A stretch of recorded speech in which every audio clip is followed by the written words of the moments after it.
Hi everyone and welcome back to the Paperless Movement YouTube channel. I cannot wait to talk to my guest today, Tolya Filippov. He's the product manager of Miro, and as you know, Miro is one of my beloved tools that I use in my productivity system when it comes to creating concepts, creative research and so on. We dive into more detail what I'm using it for. If you're one of my Inner Circle members, you might know already that I also offer an online course for my Inner Circle members where I show you how to use Miro for mind mapping. If you're not aware of this, make sure go there, check it out. I think it's really interesting for anybody who wants to dive deep into mind mapping and creative research when it comes using Miro.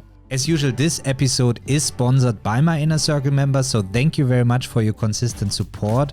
And I think, without further ado, let's dive into it.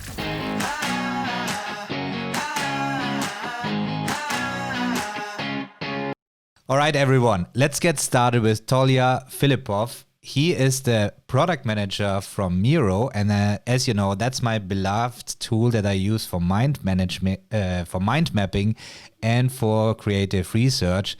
And I'm really looking forward to this interview. This will be really exciting. Welcome to the show, Tolya. Maybe you introduce yourself. I hope I pronounced it right. Let's get started. Yeah, definitely great to be here, Tom. Thanks for inviting me. I've been watching your channel like for 8 months, I guess, and That's awesome. I really love the quality of your content, so I'm thrilled to be here. Thank you very much. Yeah, so I'm Tolya, product manager at Miro. Miro is online collaborative whiteboard platform.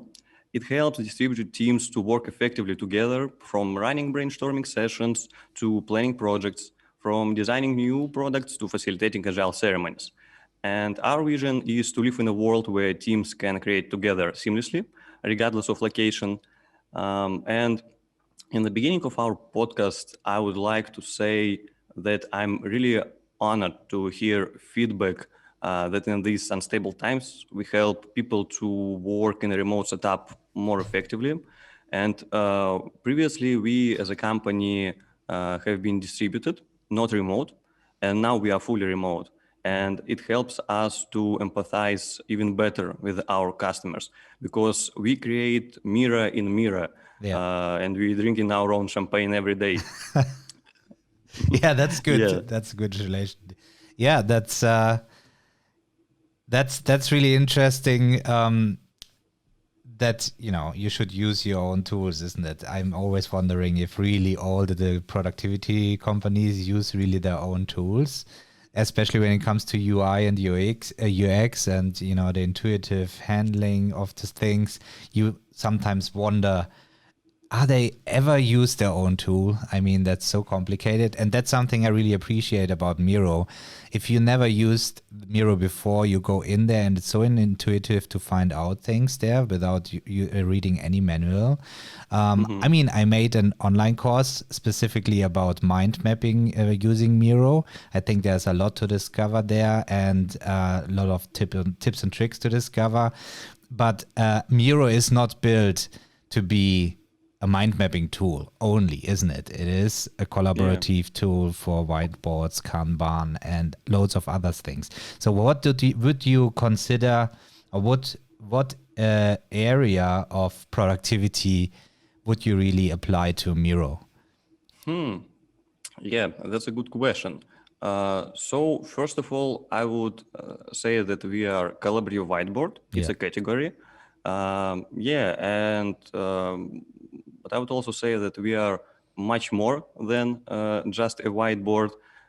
We are a place where people come together and create something meaningful, create next big things. I would answer like this, and I'm just thinking that we can also discuss it when we start the topic about rebranding, which I'm always hearing the questions about it. Yeah, exactly. It would have been my next question. So Miro was around a while already, but named real-time boards. So I didn't hear about real-time boards before. But what was the decision to rebrand and relaunch the whole thing and actually get awareness of Tom Solid of this product then with the new brand? Yeah, so previously the product was called Real-Time Board, and it was a very straightforward name. And we've grown to become much more than just an online whiteboard. As I previously mentioned, we're a place where people come together and create amazing products faster. And we're also a platform, so people can tailor their experience with the help of different integrations. Also, word of mouth is a very big channel for us. And a real-time board was a very long name. It was hard to remember. People often made mistakes there. And I remember that after we did a rebranding, of course, there was media coverage, and we saw a title which was like real-time board rebranded to Miro, and the word real-time board was misspelled. So we were like, yeah, it was definitely the right decision.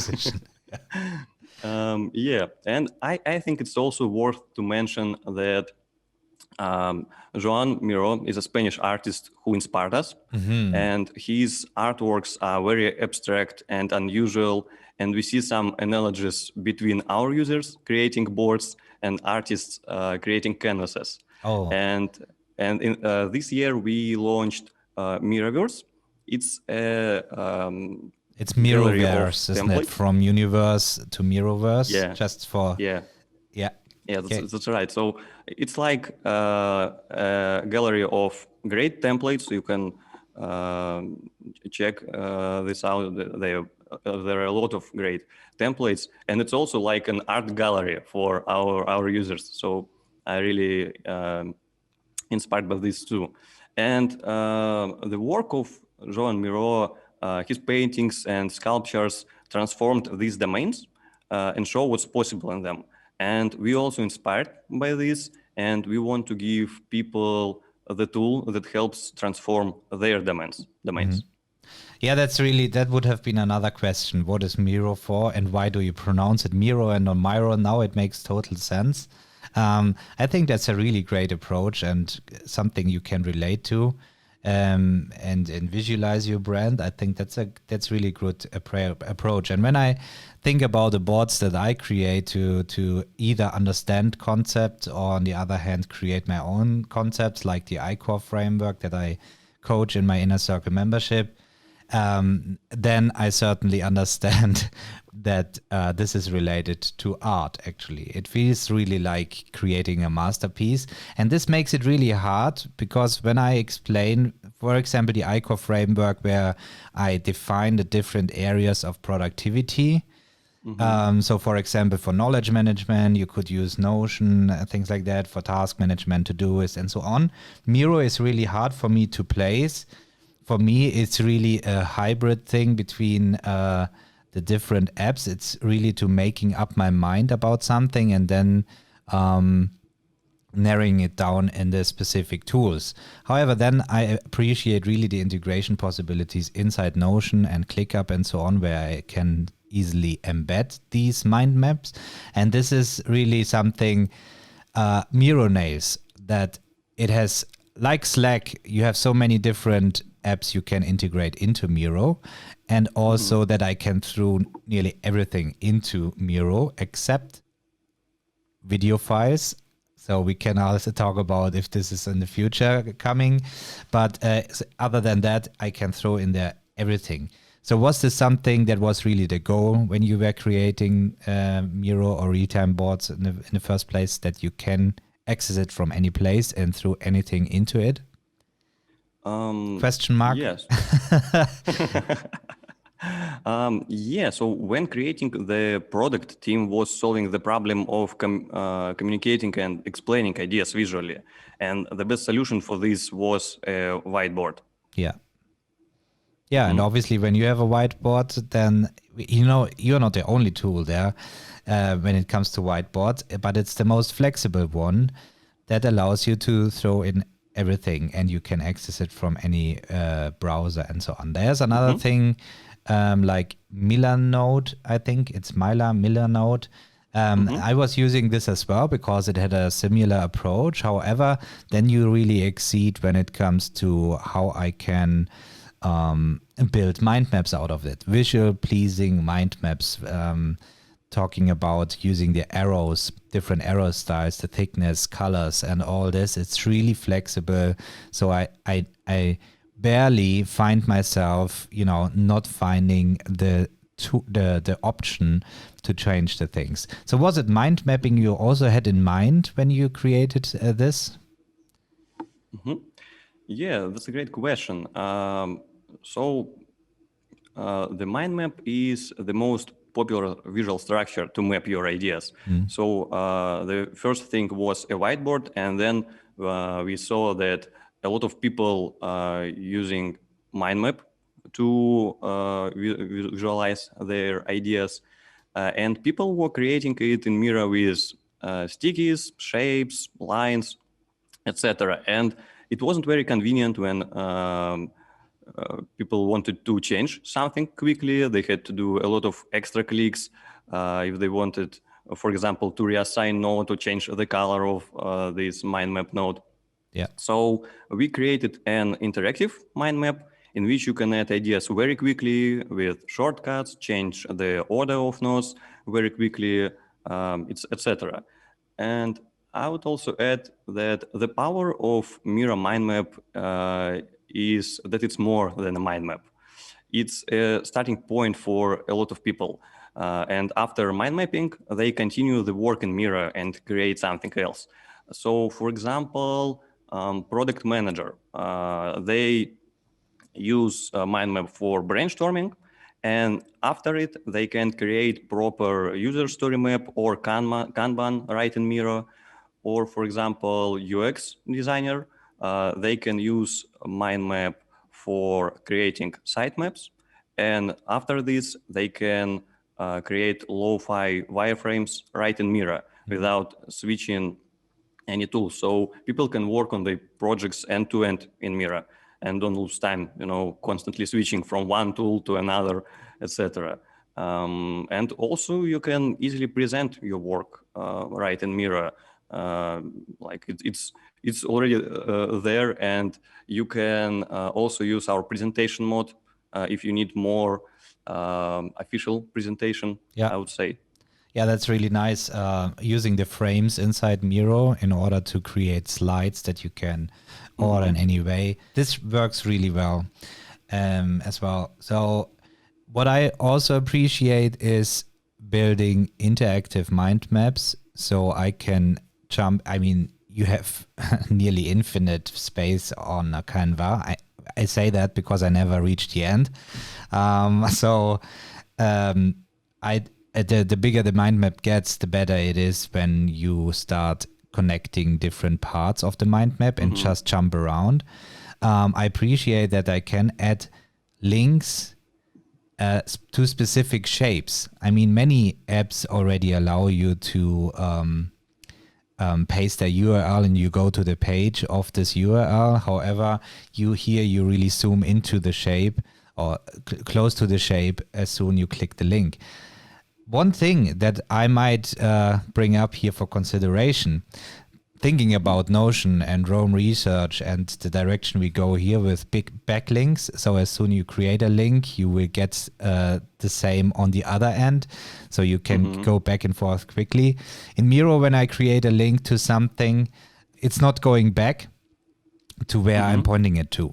So if I add a link to a shape where I want to jump to, it would be great if I have a backlink to the shape I was linking to. You know what I mean? It's like connecting an arrow with these two, with an invisible arrow that just follows along as soon as I click on it, if this makes any sense. Yeah, Tom, it totally makes sense. It's great feedback. And I also keep an eye on Roam Research and Notion, and I really like this concept of backlinks. And I really believe that something new and innovative can be created only, in this intersection of different fields and with some things that you haven't even imagined that they are linked somehow. And that's a great thing to consider in Miro mind map. Yeah. So, but this only makes sense if you consider Miro to be also a knowledge management kind of thing, or just something to scratch and then go on in a different tool. So, what is really the approach there for you for Miro in the future? Great question. So I would say that one of the things that we are going to focus is being a team hub, and we have a lot of feedback from users who want to have their workflow in Miro. As we previously mentioned, that we already have a lot of different integrations, and our secret sauce is that we had a lot of use cases, and teams can use us on different stages of the project. So, for example, sometimes you want to create a brainstorming session, sometimes you want to have a retro, then something else. So it's ongoing team collaboration. And in this case, it can be a single source of truth for the company that uses Miro. We definitely see that knowledge management is something that is very valuable for our users, and it is definitely our focus. Okay, that's good news. Especially when I think about that, you also integrate tools like Asana and ClickUp and so on, that you can add cards of the different tasks in there. So this is something, it's always good to visualize your project on a mind map way. It's just a different perspective. And that's, I always thought, should be more considered when I look at Evernote and so on. I always wondered, why is there no note mind mapping functionality? So that's good to know that you talk about single source of truth. And also, do you consider to improve the way to navigate the different boards? Because I think this is still a bit, basic, or it's not as easy to find for me. Yes, I can star different boards, but still it is not easy to organize my boards. Yeah, totally. There is room for improvement. So do you plan anything on this? Did you have any other feedback than mine when it comes to those boards? Yes, we, like in the ideal case, we should give the companies an ability to structure the boards the way they want, because different companies have different organizational structures. We hear the feedback like this, and we're definitely considering it as well. So you just recently added the Zoom integration. So this just makes total sense, especially in the COVID times. And you explained that you also all work remote now. Was this idea rising as soon you had to work remote 100%, or was this already on the roadmap for a long time? Yeah, that's a great question. I remember that, of course, when Zoom was on the market, like we were using Zoom in Miro as well. So I'm not sure that I'm the best person to answer about this, because like we have another product manager who's responsible for integrations. Okay. So I would say that we definitely thought about this possibility, because we used Zoom ourselves. Mm-hmm. So maybe then the next question is also for this other product manager. When it comes to two-way synchronization between different tools and other tools, is there, maybe you can answer or not, if there are more on, is there more coming on the roadmap? Like Yeah, two-way synchronizations. When I mentioned Asana cards and things like that, but I can't interact with these tasks inside Miro. So at least, taking them complete or something like that. Is this coming to Miro? So we have really a two-way thing. Yeah, we are definitely aware of it, but we are currently more focused on like real-time collaboration and video chat integrations because it's more relevant right now for people because everyone like is using video chat to talk with other people. But yeah, we're definitely aware of it. So now you just added the pen style or the pen tool recently to Miro, and I just published a video about this where I expressed my unhappiness about how this was implemented, especially decreasing my efficiency when it comes to using an iPad with Miro. I would like to talk or address this. Obviously, it is just the start of this pen tool, so I really want to know if there are future plans and what was the feedback so far about this pen functionality that you added to Miro. Yeah, and I'm really glad to hear your feedback. But before answering on this, I would love to start with a story behind it, if it's okay for you. Yeah, sure, of course. We want to hear Yeah. you So talking, not me. yeah. Okay. So previously, when our customers were collocated, they get together with their team in a meeting room and use whiteboards, sticky notes, and markers to explain their ideas quickly and create alignment. And right now, in a remote setup, it's hard to replicate such experience because tools and devices often become barriers instead of enablers, and they foster more structured approach. For example, when you work with laptop and docs, it's one approach, neat, sorted, structured. And when you work with tablet, stylus, and the canvas, it's totally another thinking mode. It's free form, messy, and even playful. And we hope that our tablet app with enhanced stylus support will return the feeling of a physical whiteboard and free-form thinking mode. I would also say that it's ideal for those who prefer sketching their ideas by hand or need a quick and easy way to explain their ideas visually. Um, yeah, and right now, like we released it, I believe, 1 week ago. The feedback that we hear that people loved it. Of course, there is more things that we can improve and want to improve. And I want to say that it's just the first step for Miro tablet apps, and we are going to focus more on this. Well, that's good to hear that you have more on the plate here to come. And so this is also implemented in Android as well as in iPad. Yeah. Okay. So yeah, you always have to consider both, isn't it? So you can take advantage of the iPad OS in total. So you have to consider everything, so everything works smooth. And that's something I really appreciate, that you have an consist look of Miro, look and feel of Miro on any platform. So that's really something great. But especially when it comes to, you said it becomes a barrier.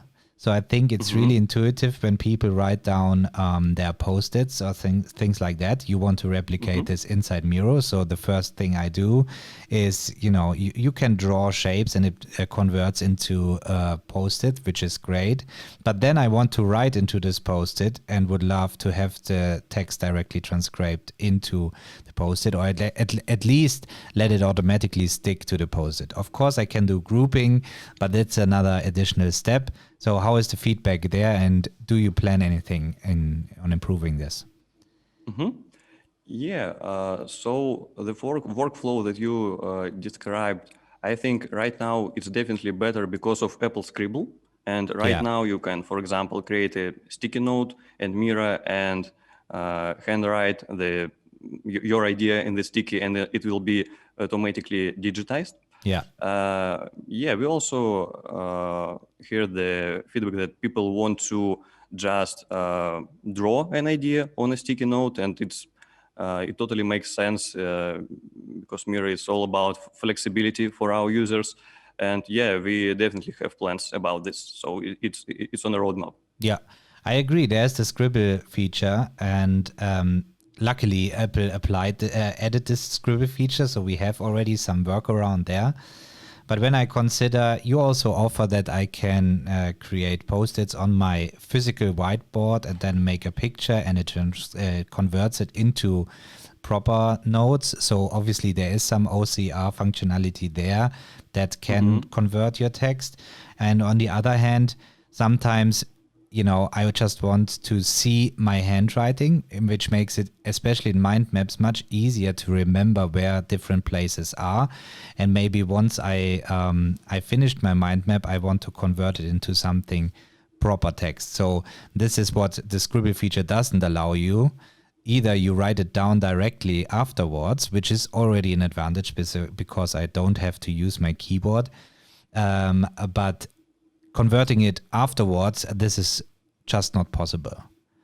So now we talk about conversion of handwriting to text without a Scribble feature. So are there any plans that I can actually, like in note-taking apps like Notability, GoodNotes and so on, select the text and then convert it to text? Right now I can say that we are definitely considering, because we hear the feedback from our users. So we have it in a backlog, and we have very strong considerations about it. So this was already a long list of things you said that you consider and that you have in mind and things like this. So maybe you can tell us more about how you prioritize what will be published, and how do you focus on the things that you think is needed most? So I can say that as a product manager, you just aware about a lot of things, how to improve your product. And I can say that in my team, I'm responsible for cross-device experience.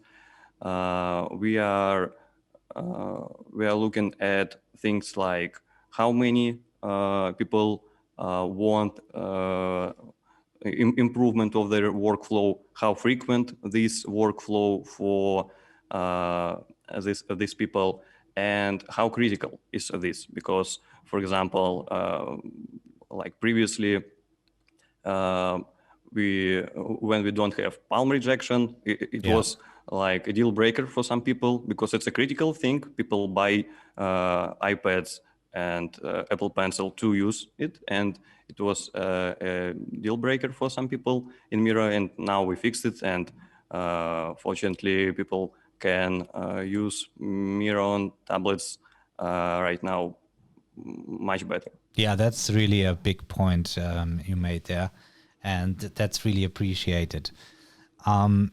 So what would you say the percentage is of people using iPads compared to using on laptops or PCs and so on? Is it an increasing number? You mean in Miro?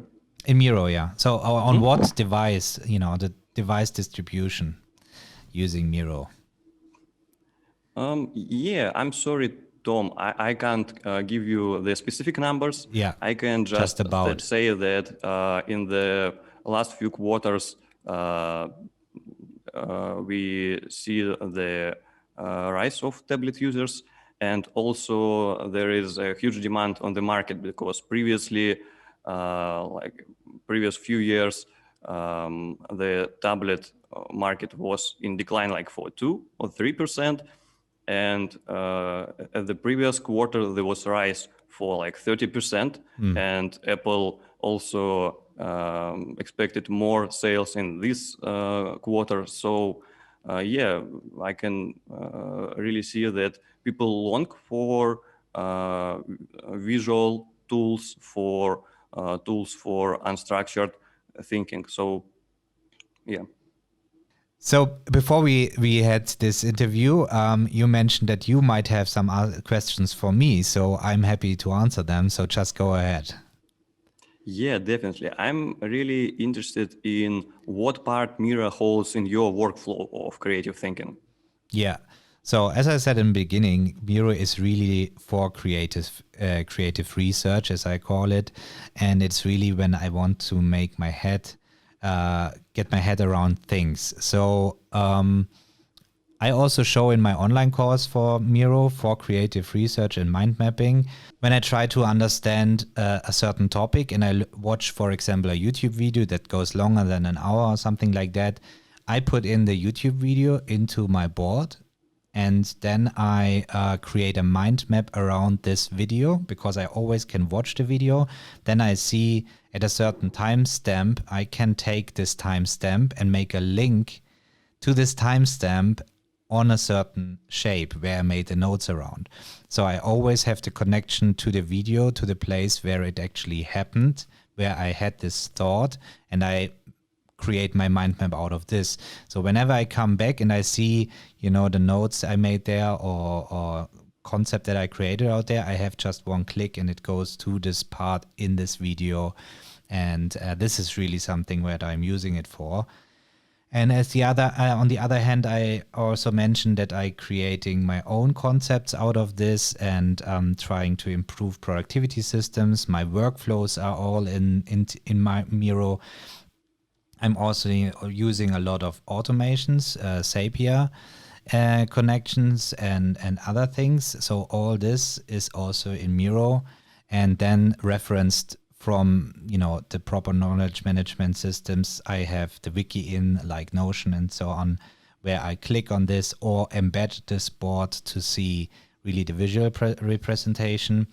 I also use Miro for work instructions. So when I have work instructions or which are living in Notion, I usually create workflows inside Miro.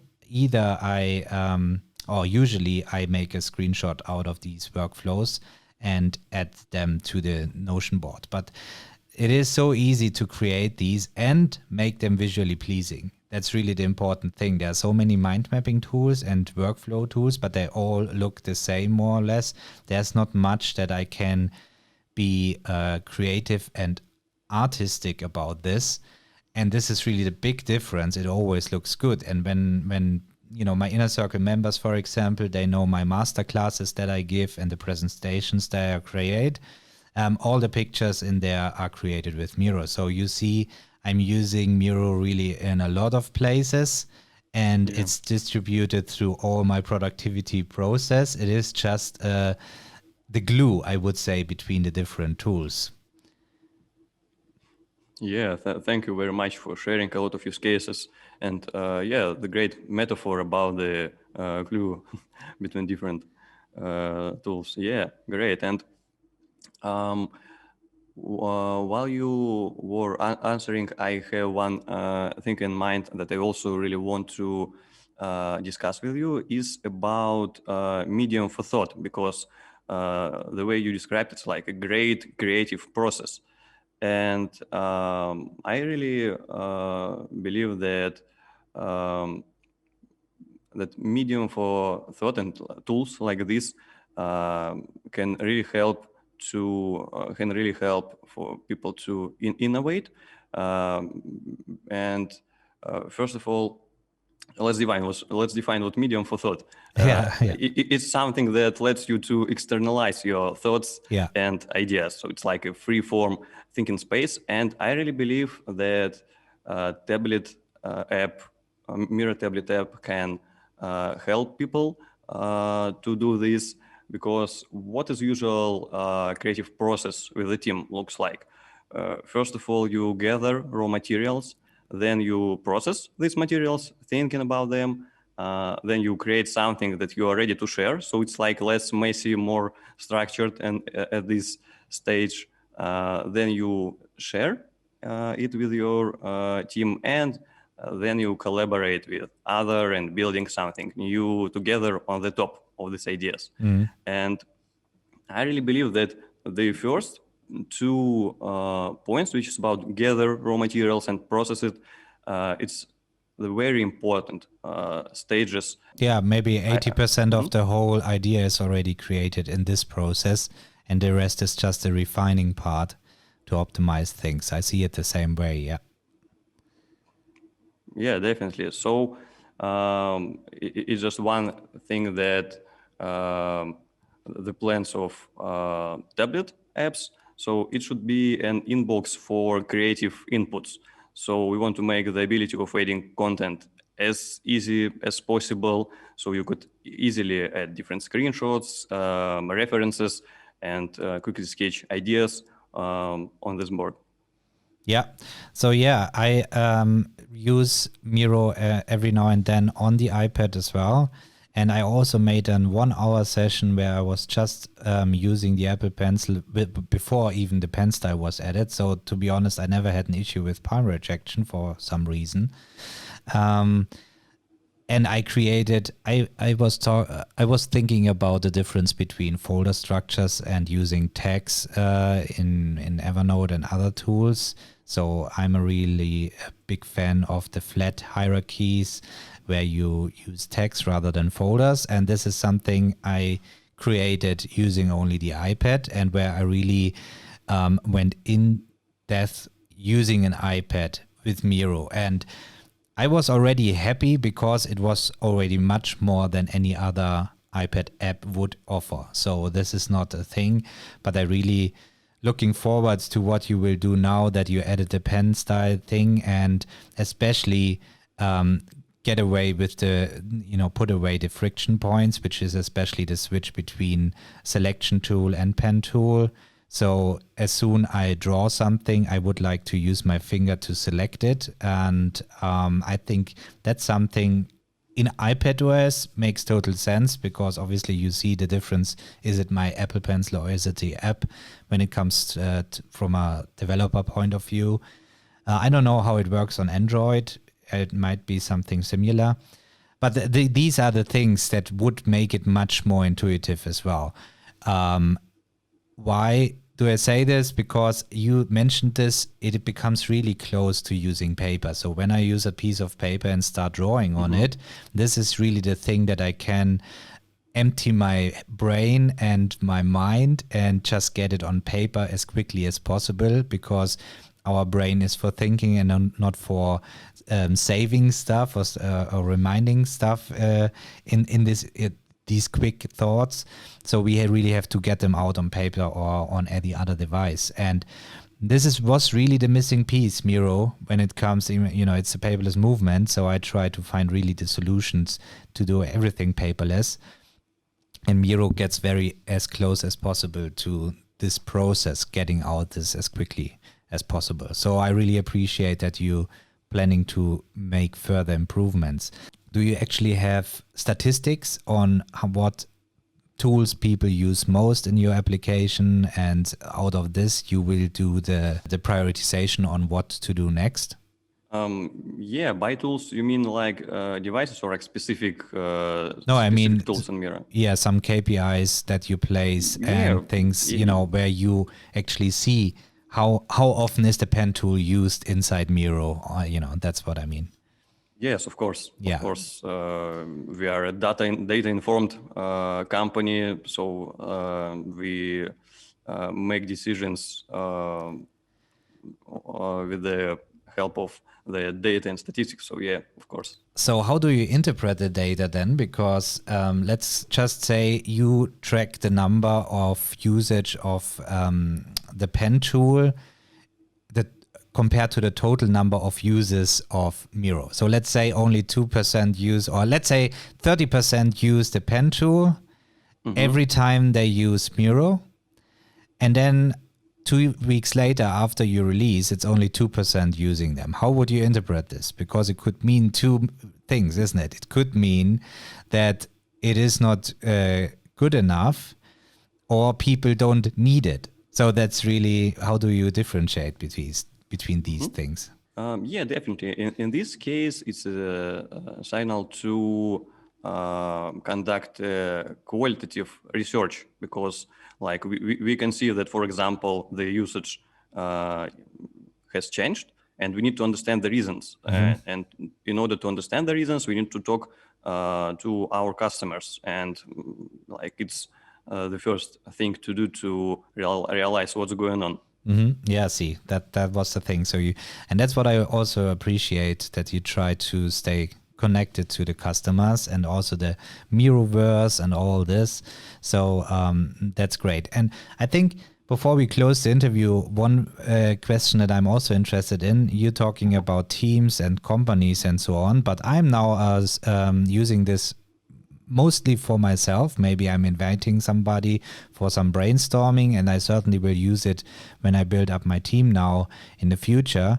However, do you also have single person users or personal mind mapping people in mind, or is it really focusing on B2B? Yeah, we definitely have single users in mind, and I think that the focus of creating medium for thought will help a lot to these users, because to create something, usually you start by yourselves, and then you can share your ideas, and you build together something new. So yeah, of course we have users that work and then collaborate asynchronously. So yeah, totally. Yeah, okay. So that's what a feeling I had as well, because people were complaining, oh, it's only for teams, but you have actually a plan in there, which is for, I'm not sure how you, for coaches or something like that, you name this plan. So there's certainly something there, and it won't go away, it seems to be. Okay, Tolya, thank you very much for this interview. I think we addressed a lot of questions in here, and really looking forward for the future releases of Miro. I certainly won't go anywhere so quickly, because I was looking a long time to find something that gets so close to my creative research process. So I appreciate that you were on the show, and hopefully we talk again in the future once we have a lot more to come to the iPad and the pen functionalities. And certainly happy to talk to you behind the scenes, and hope and give you feedback there, how to improve these things from my point of view. Anything you want to let my community know before we close the interview? Yeah, I would love to say that we have special offers for non-for-profit organizations and for companies that are dealing with COVID, and so people can use it, and I hope that we will help them in this case. Well, that's awesome. Thank you very much. And then I wish you a good time and stay healthy. Yeah, thank you very much. It was a pleasure. Bye-bye. Bye. Okay, I think that was a really interesting interview. There are a lot of moments in the interview where we weren't sure what the direction of Miro really is when it comes to roadmaps, but this is not an issue to me, because I know that they are pushing out updates, and usually it always felt like this was the perfect time that this update released. So considering last year what everything was published, including the pen tool, I think it is the right tool to bet on and to stay with it. So I will keep you updated for future releases for Miro, and certainly I will dive much deeper into using Miro with my iPad now and with my Apple Pencil. And if you don't want to miss the next episode, make sure you subscribe to this YouTube channel, and I'll catch you up next time.